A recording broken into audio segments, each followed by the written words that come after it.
Quando o paciente entrar na sala, mostre-se interessado no problema dele. Seja cordial e toque no paciente. Não demonstre medo da doença dele. Em seguida, explique sobre a doença e os motivos pelos quais você está considerando o diagnóstico de hanseníase. Então, hanseníase é uma doença que não é transmitido por beijo, por abraço, por aperto de mão, né? Então é uma doença que não tem o profissional de saúde não tem que ter medo, nem o paciente tem que ter medo de levar a sua vida normal, e o profissional de saúde não tem que ter medo de pegar a doença do paciente pelo fato de ter contato com vários pacientes. Não é assim que se transmite a doença. A doença é uma doença de transmissão muito difícil, precisa ter uma genética de suscetibilidade e precisa do contato crônico. Né? O que é o contato crônico? É morar junto com o paciente, não é atender paciente todo dia aqui. Durante a anamnese, você deve perguntar ao paciente qual sua origem, onde reside atualmente, se conhece alguém que teve hanseníase, quais e quando surgiram os sintomas. É importante que você registre todas as informações obtidas no prontuário. O diagnóstico de hanseníase é essencialmente clínico, caracterizado por uma neuropatia ramuscular da pele e troncos nervosos periféricos. Além da anamnese, é realizado o exame dermatoneurológico, que visa identificar lesões ou áreas da pele com alterações de sensibilidade ou comprometimento de nervos periféricos. Durante o exame, deve-se realizar a palpação de nervos periféricos e inspecionar toda a superfície corporal, a fim de realizar a pesquisa de sensibilidade nas lesões e território de nervos afetados.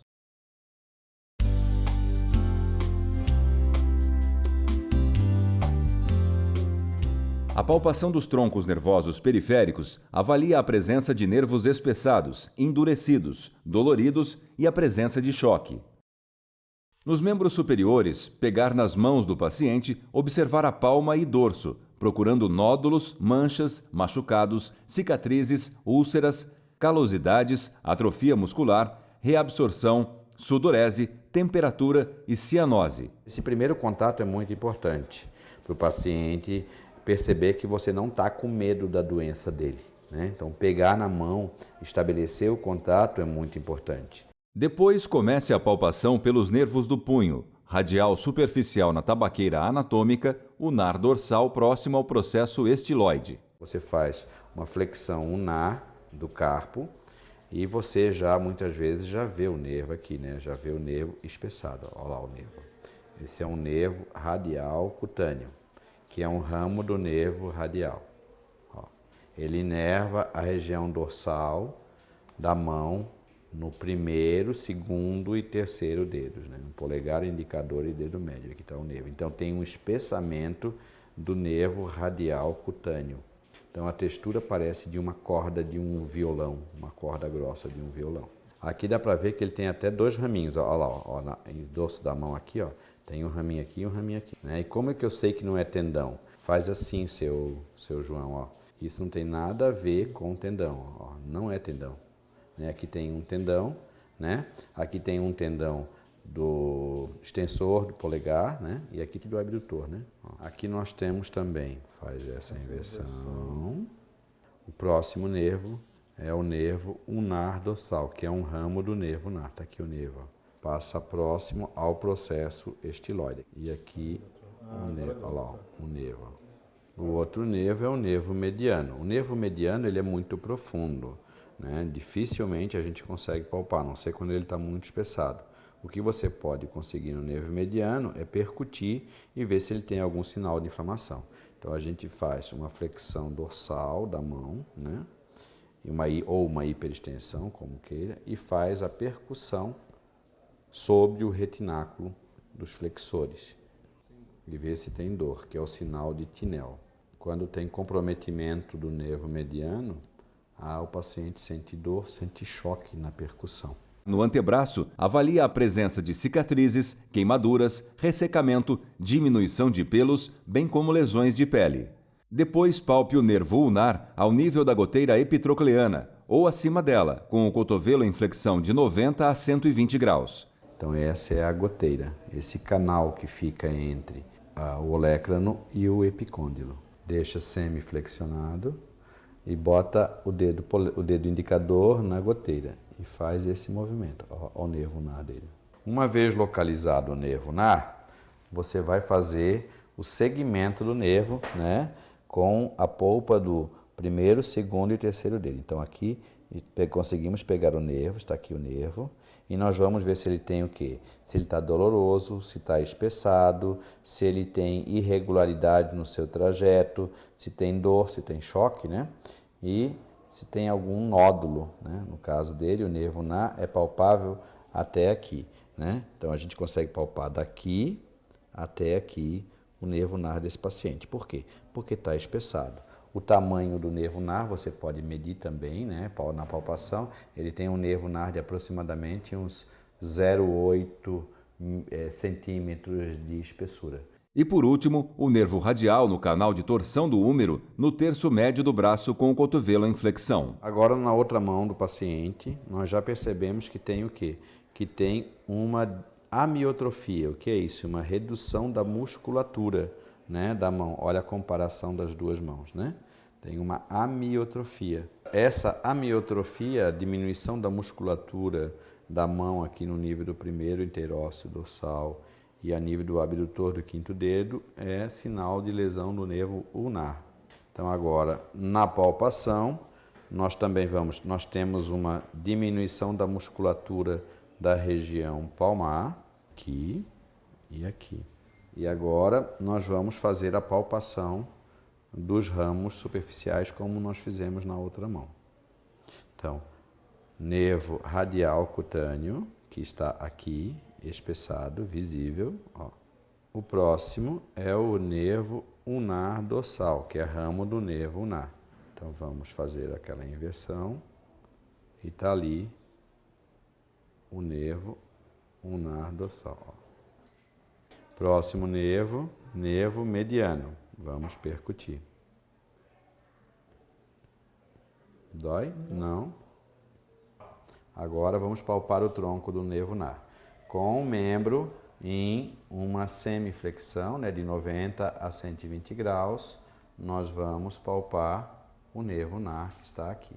Coloca o dedo indicador na goteira, entre o olecrano e o epicôndilo. Então o dedo vai ficar aqui para conseguir achar. Já achamos o nervo ulnar do paciente. Agora deixa o braço semiflexionado. Aqui nós vamos pegar toda a extensão do nervo.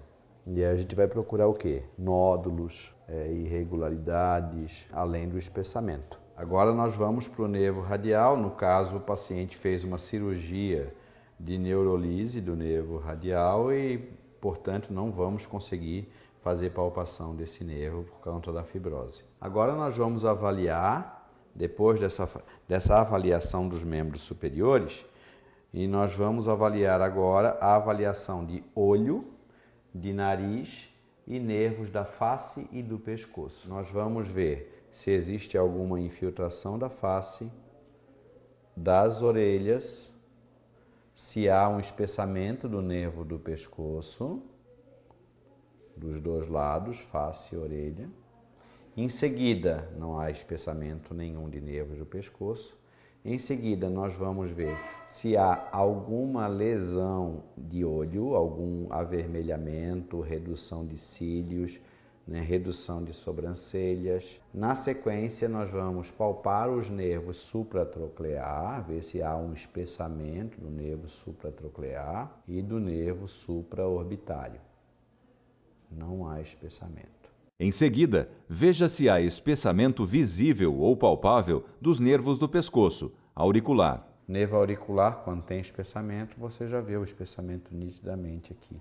A orelha não tem infiltração de orelha, de lóbulo da orelha. A mesma coisa para o outro lado, né? Então não há espessamento no nervo auricular magno e não há infiltração de orelhas. Não há inversão dos cílios, que a gente chama de triquíase. E não, olha para mim, seu João, e não há opacificação da córnea.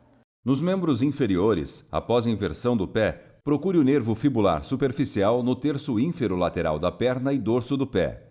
E a gente vê que o nervo fibular superficial dele se mostra espessado, né, com uma textura semelhante a um tendão. Olha lá. Olha lá. vemos se há alguma calosidade, alguma lesão ulcerada, se há alguma garra, né? E se há também espessamento dos nervos. Em seguida, com o pé em 90 graus, procure o nervo safeno interno na região medial e à frente do maléolo medial, e o nervo tibial atrás e logo abaixo do maléolo medial. Então, abaixo e atrás do maléolo medial, você vai palpar um nervo tibial posterior, aqui, ó. O nervo sural, na região posterolateral do maléolo lateral. E inerva essa região da lateral do pé. Então, o próximo nervo é o nervo fibular comum, em nível do joelho. Com o pé e o joelho em 90 graus, cabeça da fíbula, um dedo para baixo, um dedo para trás. E aqui está o nervo fibular comum do paciente. Cabeça da fíbula, um dedo para baixo, um dedo para trás. E faz esse movimento. Vamos no outro pé fazer a mesma avaliação. Esse paciente tem um edema do pé e ele tem o pé caído. Isso é uma lesão de nervo fibular comum, que é o nervo do joelho, que pode ser também por conta do processo autonômico, alteração autonômica e até uma reação que esse paciente possa ter tido numa reação tipo 1, poderia justificar também o edema do pé. Ele tem o dedo caído, o pé caído, isso é uma lesão do nervo que inerva os músculos extensores do pé. Aí você vai ver se tem espessamento do nervo fibular superficial, que está aqui, há um espessamento do nervo fibular superficial visível. Aqui também o nervo sural, se há espessamento, como esse pé tem muito edema, ficou dificultado. Vamos ver agora também o nervo tibial posterior, que também, como está muito edemaciado o pé, prejudica. O próximo nervo é o nervo fibular comum, em nível do joelho. Pé e o joelho em 90 graus, aqui 90 graus e aqui 90 graus. A gente vai palpar a cabeça da fíbula, um dedo para baixo, um dedo para trás. E a gente vai no colo da fíbula e acha um nervo fibular comum. Que aqui está o nervo fibular comum do paciente, que está espessado, tem mais de 1 centímetro de largura, em torno de 1,2 por aí. Importante ressaltar que, para confirmar o diagnóstico de hanseníase, as alterações encontradas nos nervos devem ser acompanhadas de alterações de sensibilidade na distribuição sensitiva desse nervo.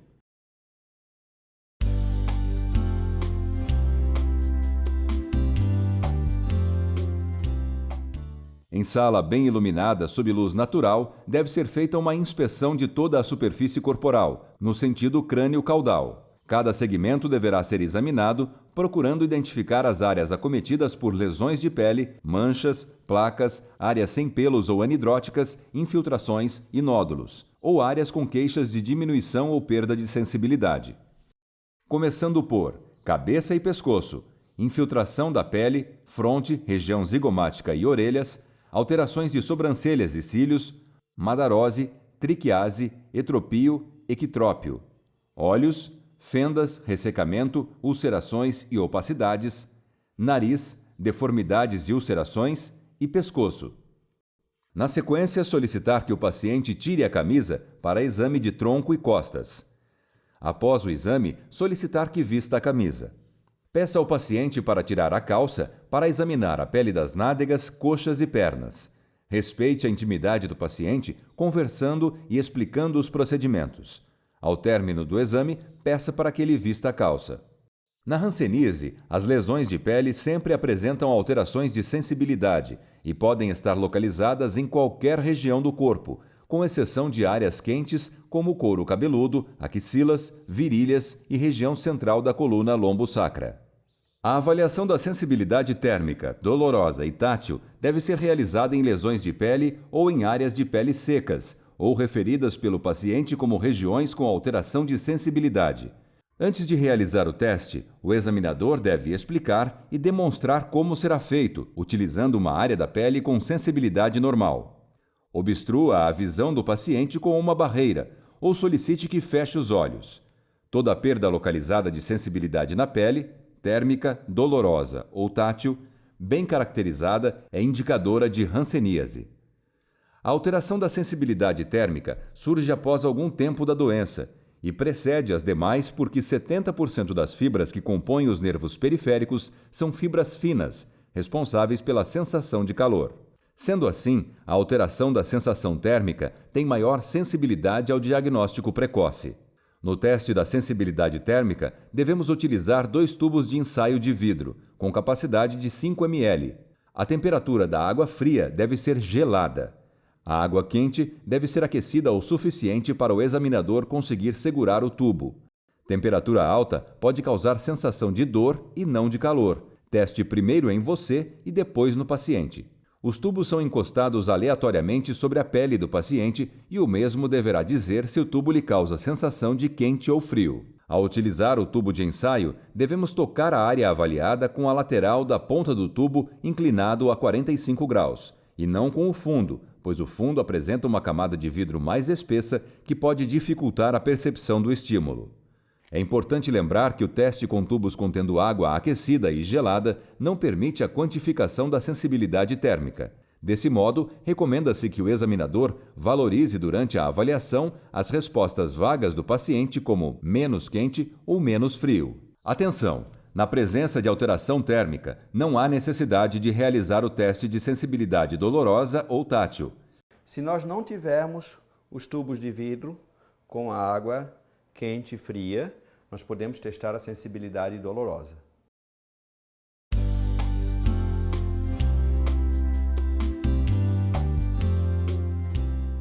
Nós podemos utilizar palito de fósforo, né? E um palito de dentes.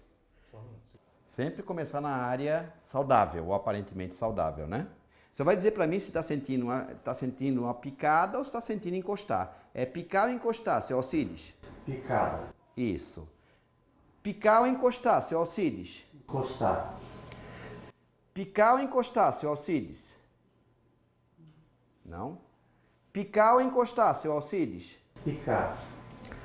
Picar ou encostar, seu Alcides? Ou não está sentindo nada? Não consigo divulgar.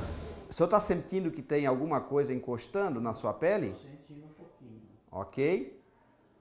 Aqui, encostar ou picar? Encostar. Você pode utilizar também uma agulha de insulina, nova, uma para cada paciente.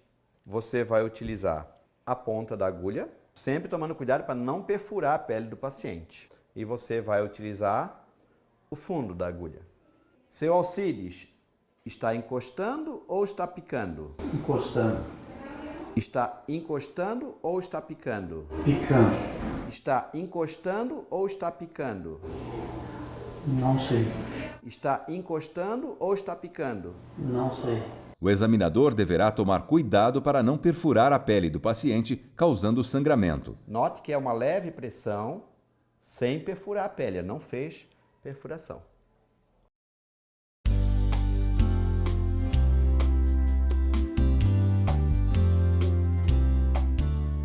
A sensibilidade tátil é a última a ser perdida.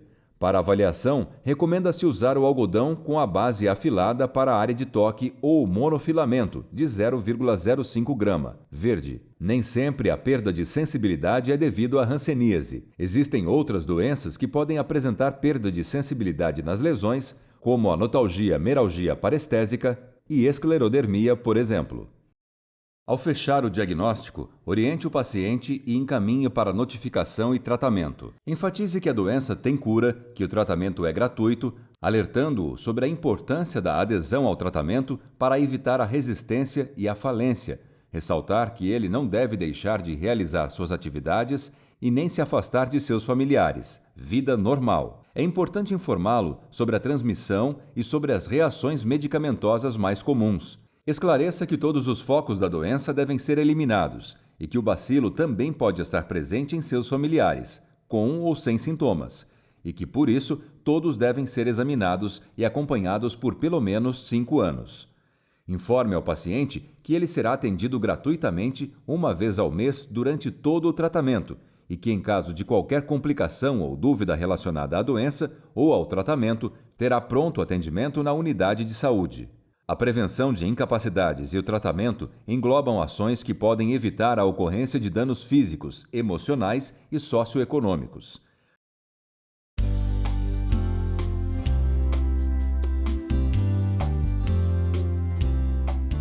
Para verificar a integridade da função neural, recomenda-se a utilização do formulário de avaliação neurológica simplificada.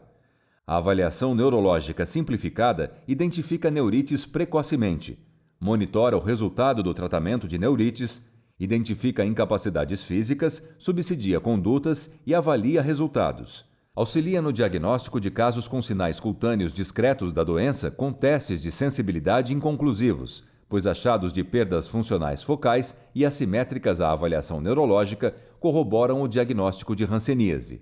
Deve ser realizada no início do tratamento, a cada 3 meses durante o tratamento se não houver queixas. Sempre que houver queixas tais como dor com trajeto de nervos, fraqueza muscular, início ou piora de queixas parestésicas. No controle periódico de doentes em uso de corticoides por estados reacionais e neurites, na alta do tratamento e no acompanhamento pós-operatório de descompressão neural. O conteúdo mínimo que compõe a avaliação neurológica simplificada baseia-se na verificação da queixa principal, inspeção, avaliação da sensibilidade da córnea e nos pontos específicos dos nervos ulnar, mediano, fibular e tibial, avaliação motora, palpação de nervos e avaliação do grau de incapacidade.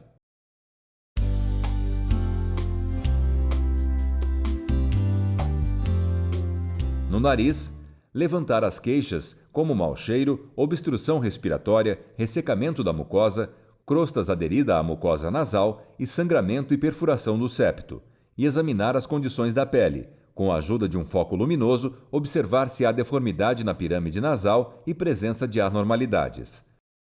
Nos olhos, o paciente deverá ser questionado quanto à presença de queixas, sensação de areia, ardência, prurido, lacrimejamento, diminuição da visão, hiperemia e dor. Verificar presença da fenda palpebral solicitando ao paciente que feche os olhos sem fazer força. Registrar o tamanho da fenda. E depois repita o mesmo procedimento com força. Na presença de fenda, com auxílio de uma régua, registrar o tamanho da mesma.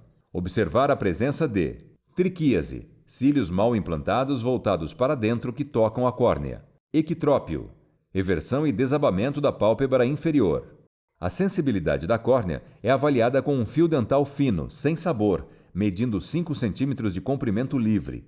Posicionar-se na frente do paciente e pedir a ele que olhe para a sua testa, sem levantar a cabeça. Tocar o fio perpendicular à córnea no quadrante inferior externo. Observar se o piscar do paciente é imediato, demorado ou ausente. Verificar a opacidade da córnea, catarata e acuidade visual.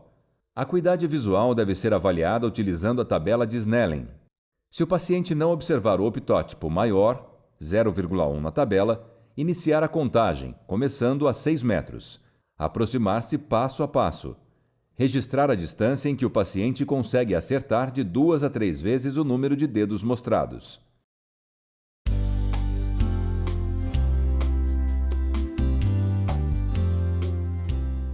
O paciente também deverá ser questionado quanto à presença de queixas em mãos e pés. As queixas mais frequentes em mãos e pés são dor, fraqueza muscular e sinais de alteração da sensibilidade, que pode ser relatado pelo paciente como deixar objetos caírem da mão sem querer ou perder os chinelos em uso sem notar. Inspecionar mãos e braços, pés e pernas, pele, unha, queda de pelos, ressecamento da pele, volume muscular, reabsorções, retrações, garras e outras deformidades. As informações deverão ser registradas com auxílio de uma legenda.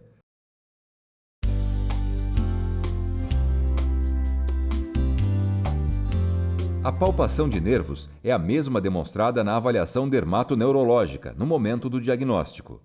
A avaliação neurológica e os resultados podem ser expressos como N igual a normal, E igual a espessado e D igual a dor. Para identificar a presença do comprometimento neural na hanseníase e monitorar o resultado do tratamento, um número mínimo de músculos deve ser avaliado rotineiramente. Devem estar inclusos os testes para avaliar os músculos inervados pelo ulnar, mediano e radial, que são os mais frequentemente acometidos. Diante da diminuição ou perda da força muscular em comparação com a avaliação anterior, deve-se suspeitar de uma neurite e encaminhar o paciente ao médico.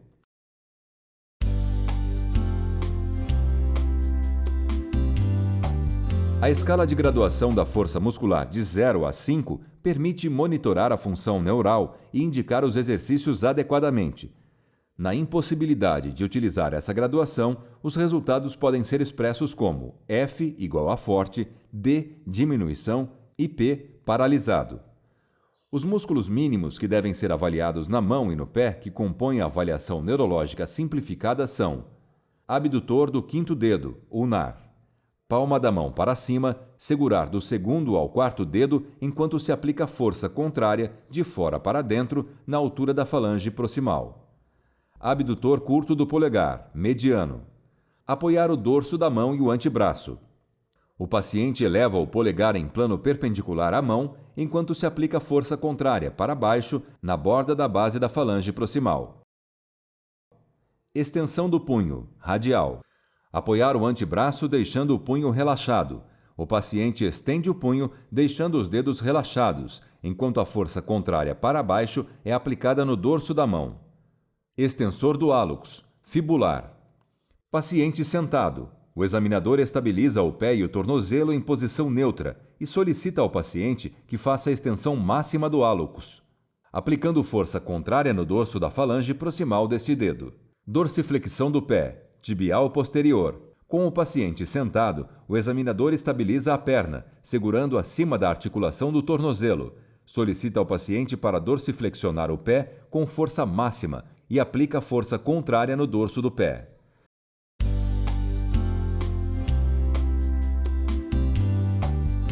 A avaliação da sensibilidade serve para detectar e monitorar a evolução de lesões neurais e é realizado nos territórios específicos dos nervos ulnar, mediano, fibular e tibial.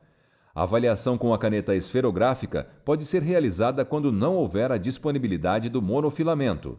Para que os dados obtidos através do uso dos monofilamentos de Siemens-Weinstein ou caneta esferográfica comum sejam confiáveis, é preciso respeitar algumas regras básicas na execução do exame.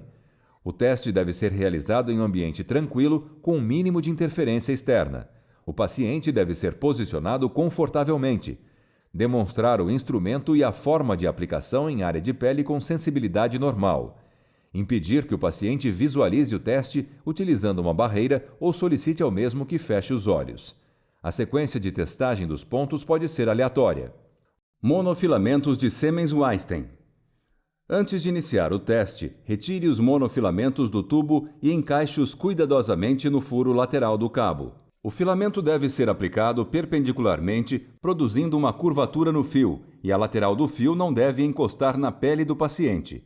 Manter a distância de 2 cm entre a pele e a extremidade do fio antes de aproximá-lo à pele. Tocar a pele com o filamento mantendo a curvatura por 1,5 segundos. A cada ponto testado, os filamentos verde e azul deverão ser tocados 3 vezes seguidas, para garantir a percepção do toque. Considere certa se o paciente acertar pelo menos uma das 3 tentativas.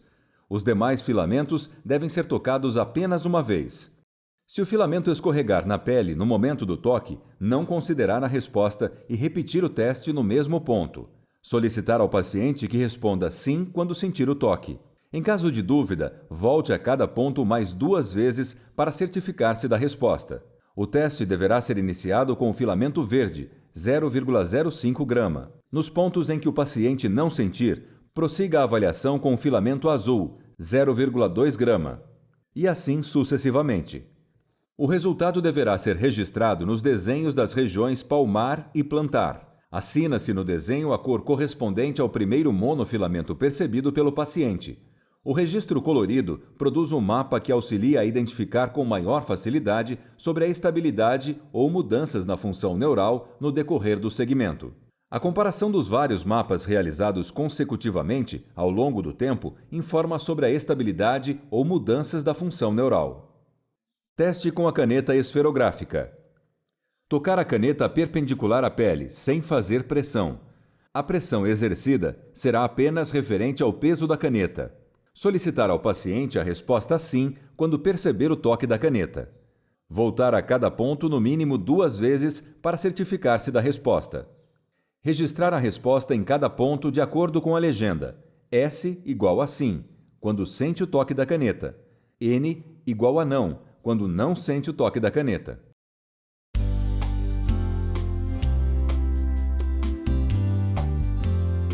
O grau de incapacidade é a medida que indica a existência de perda da sensibilidade protetora ou deformidades visíveis em consequência de lesão neural ou cegueira.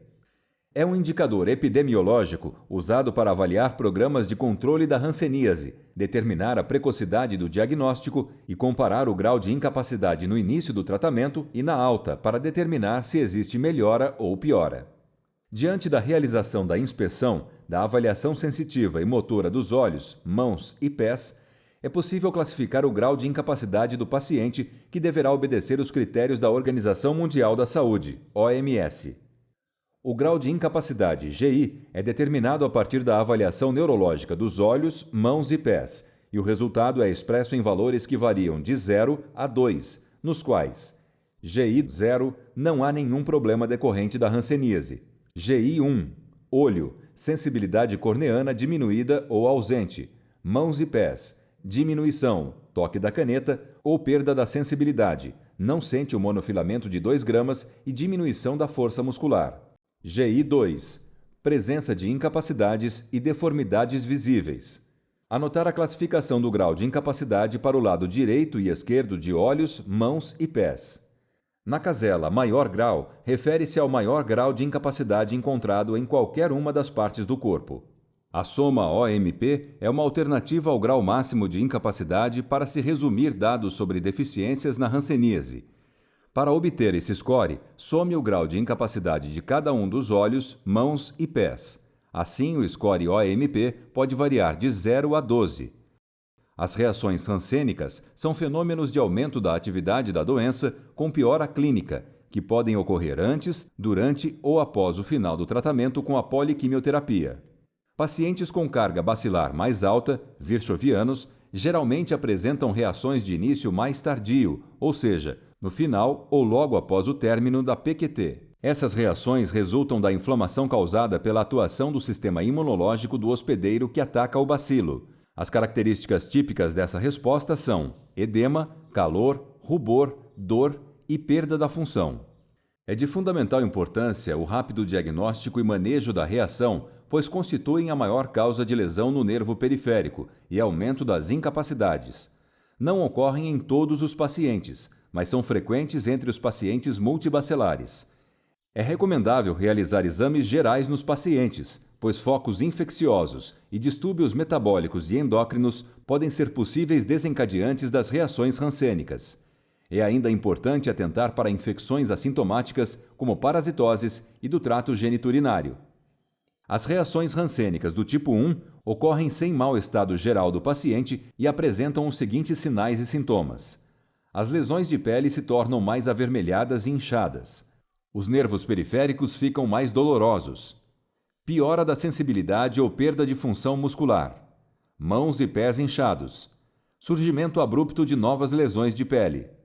A reação hansênica tipo 2, eritema nodoso hansênico, apresenta os seguintes sinais e sintomas, além do mau estado geral. Manchas ou caroços na pele, quentes, dolorosos e avermelhados, às vezes ulcerados. Febre, dor nas juntas, mal-estar. Dor nos nervos periféricos, mãos e pés. Comprometimento dos olhos. E envolvimento sistêmico, como anemia severa aguda, leucocitose com desvio à esquerda, comprometimento do fígado, baço, linfonodos, rins, testículos, suprarrenais, medula óssea. O manejo dos estados reacionais é geralmente ambulatorial e deve ser prescrito e supervisionado por médico. O acompanhamento do doente com reação deve ser realizado de acordo com a gravidade. Pacientes sem comorbidades devem ser manuseados nas unidades básicas de saúde, UBSs. Devem ser encaminhados para referência os pacientes com episódios de moderado a grave e os com comorbidades como diabetes, cardiopatias, renais crônicos, entre outros, e aqueles que não melhorem no período de 2 a 4 semanas. Os surtos reacionais são, em geral, autolimitados, sendo em média de 1 mês para a reação tipo 2, eritema nodoso rancênico, e de 3 a 6 semanas para a reação do tipo 1. Em casos de surtos incontroláveis ou corticoide dependentes ou talidomida dependentes, reavaliar a presença de focos infecciosos, problemas dentários, diabetes ou contato do paciente reacional com doentes não tratados e sem diagnóstico, ou ainda insuficiência de tratamento, presença de infiltrações ou rancenomas após cessada a reação. As técnicas simples de prevenção de incapacidades envolvem educação em saúde, hidratação e lubrificação da pele, exercícios, órteses, adaptações de instrumentos de vida diária e de trabalho. Na presença do ressecamento da córnea, a lubrificação ocular deve ser realizada com colírio. Afastar a pálpebra inferior na porção temporal e aplicar uma gota de colírio no saco palpebral, sem encostar a ponta do frasco. Em seguida, o paciente deverá fechar os olhos suavemente, permanecendo assim por mais ou menos 30 segundos. Ressecamento da mucosa nasal. Para facilitar a remoção da secreção, evitando acúmulo, aderência, ressecamento e formação de crostas, o paciente deverá hidratar e lubrificar o nariz. Colocar água no côncavo da mão ou em algum recipiente, aspirando a água e, em seguida, deixando-a escorrer. Utilize creme ou vaselina na entrada das narinas e massagear levemente com a polpa do dedo na porção externa. O paciente é orientado a não assoar o nariz com força e não enfiar objetos na narina com o intuito de remover crostas, pois pode lesionar a mucosa. Ressecamento da pele das mãos e pés. A hidratação e a lubrificação são importantes para evitar fissuras e lesões. O paciente coloca as mãos e os pés na água a temperatura ambiente por 10 minutos. Em seguida, enxugar o excesso de água com uma toalha e aplicar uma substância oleosa ou cremosa para impedir a evaporação da água, realizando a massagem de deslizamento no membro. A substância utilizada pode ser vaselina, glicerina, óleo mineral ou hidratante à base de ureia. A hidratação e a lubrificação devem preceder os exercícios. Nos casos de paresias e paralisias, os exercícios são indicados para melhorar a força muscular, manter ou recuperar a mobilidade articular, evitar ou diminuir retrações dos tecidos moles.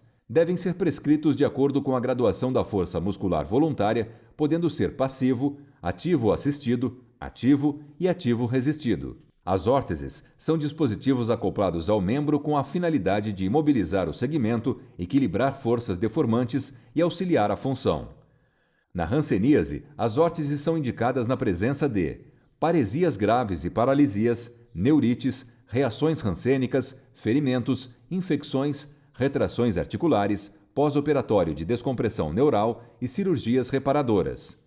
As adaptações são modificações simples realizadas em instrumentos de trabalho e de uso pessoal. Os objetivos dessas adaptações são promover ou facilitar a independência funcional, melhorar o padrão preensor e prevenir ou impedir o agravamento das deformidades. A educação em saúde deve contar com a participação dos familiares e de todas as pessoas envolvidas no programa de prevenção de incapacidades. Deve ser iniciada no momento do diagnóstico, quando o paciente será esclarecido quanto à sua doença. A autoavaliação deve fazer parte da rotina do paciente, que ao examinar olhos, nariz, mãos e pés, deverá observar se há presença tais como: nos olhos, ardor, vermelhidão, cílios raspando, diminuição da visão e dor ocular. No nariz, entupimento, secreção, crosta, ressecamento, mau cheiro e ferida. Mãos e pés, calos, rachaduras, bolhas, fissuras, queimaduras e outras. Na presença de qualquer achado, as condutas deverão ser tomadas no sentido de evitar o seu agravamento. Tome regularmente a medicação prescrita, mesmo que esteja se sentindo melhor. Só pare de tomar a medicação quando o seu profissional de saúde orientar. Qualquer problema ou dúvida em relação ao tratamento da hanseníase, procure o serviço de saúde. É necessário que todas as pessoas que convivem no mesmo domicílio sejam examinadas. E caso apresentem qualquer sinal ou sintoma de hanseníase, mesmo depois de examinadas, retornem para nova avaliação.